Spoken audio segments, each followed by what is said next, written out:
নমস্কার, রিপাবলিক বাংলার ফেসবুক পেজে আপনাদের সকলকে স্বাগত। আপনাদের সঙ্গে কৃষ্ণনগর থেকে আমি ভাস্কর এবং আমার সঙ্গে রয়েছে ভিডিও জার্নালিস্ট বিশ্বরূপ।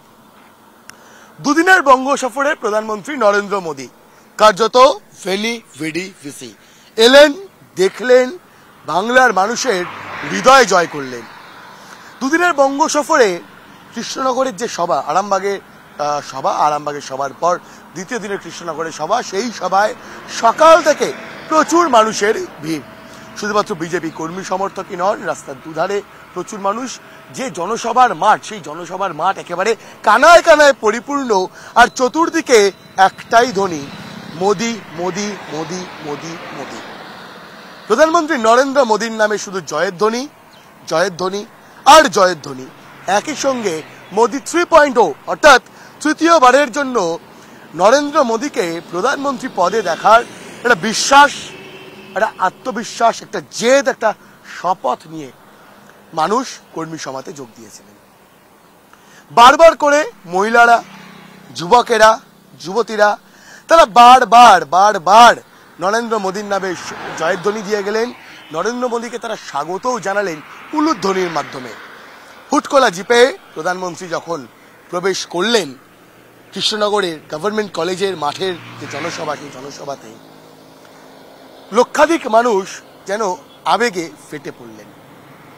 এক ঝলক নরেন্দ্র মোদীকে, প্রধানমন্ত্রী নরেন্দ্র মোদীকে কাছ থেকে দেখার ইচ্ছা, চেষ্টা, কার্যত জনবিস্ফোরণ। কৃষ্ণনগরে আরামবাগেও ঠিক যেভাবেই জনবিস্ফোরণ ঘটেছিল।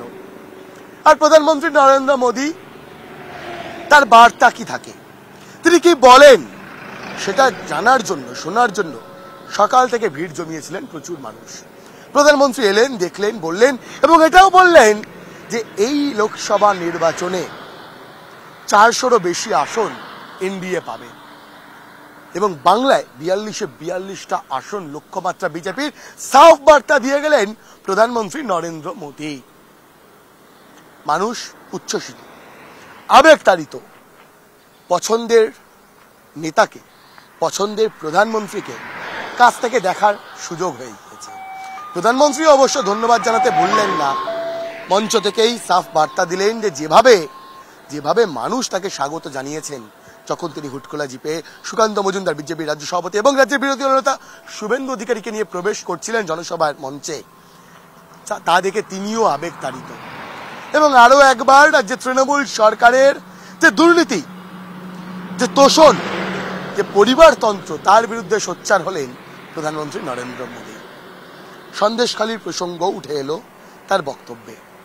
সন্দেশখালীতে যেভাবে নির্যাতিতা হয়েছেন এই বাংলারই মা বোনেরা, সেক্ষেত্রে দাঁড়িয়ে রাজ্যের প্রশাসন, তাদের ভূমিকা নিয়ে আরো একবার প্রশ্ন তুলে দিলেন এই দেশের প্রধানমন্ত্রী। এবং নিঃসন্দেহে দাঁড়িয়ে 400-রও বেশি আসন এনডিএ লক্ষ্য রেখেছে। বারবার মানুষ বলছেন আপকি বার 400 পার। আরো একবার মোদী সরকার এই বার্তাটা বাংলার মানুষ তুলে ধরছেন। নিঃসন্দেহে দাঁড়িয়ে আত্মবিশ্বাস একেবারে তৃণমূল স্তরের বিজেপি কর্মী সমর্থকদের থেকে শুরু করে যারা শীর্ষস্থানীয় নেতৃত্ব, তাদের মধ্যেও ছড়িয়ে গিয়েছে।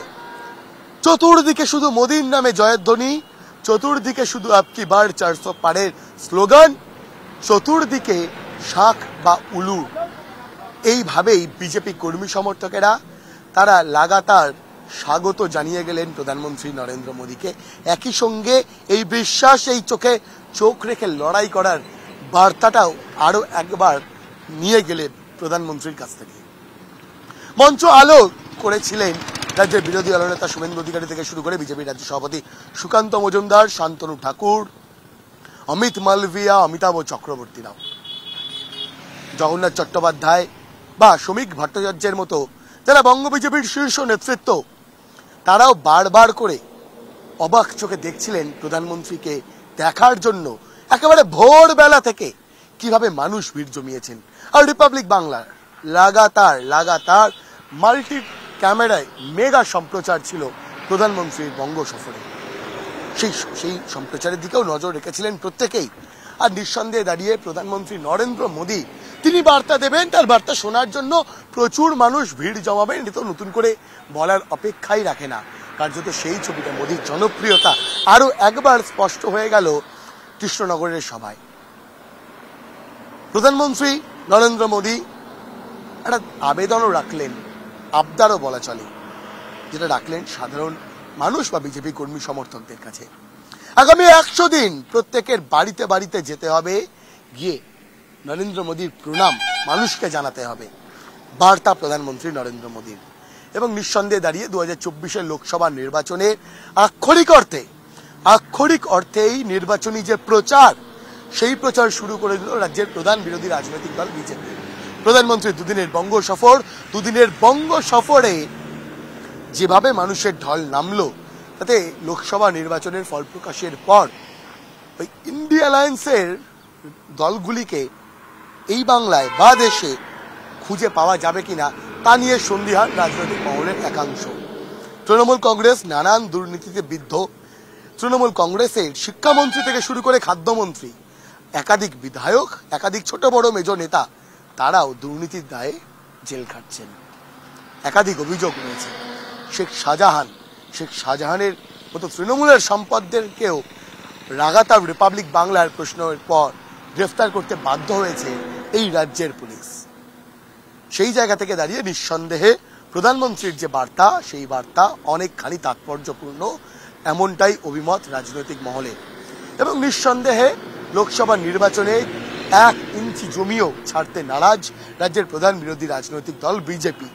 চোখে চোখ রেখে প্রত্যেকটি আসনের লড়াই হবে, সাফ বার্তা বিজেপি। এবং অবশ্যই যে লক্ষ্যমাত্রা রয়েছে, আপকি বার 400 বার, অর্থাৎ লোকসভা নির্বাচনের পর এনডিএ 400টা বেশি আসন নিয়ে মোদি 3.0, অর্থাৎ তৃতীয়বারের জন্য প্রধানমন্ত্রী হিসেবে নরেন্দ্র মোদীকে সামনে রেখে বিজেপি সরকার, এনডিএ সরকার তৈরি করবে, এই আত্মবিশ্বাস, এই বিশ্বাস নিয়েই এগিয়ে চলতে চাইছেন সাধারণ মানুষও। তার জন্য সকাল থেকে কৃষ্ণনগরের গভর্নমেন্ট কলেজ মাঠে ভিড়।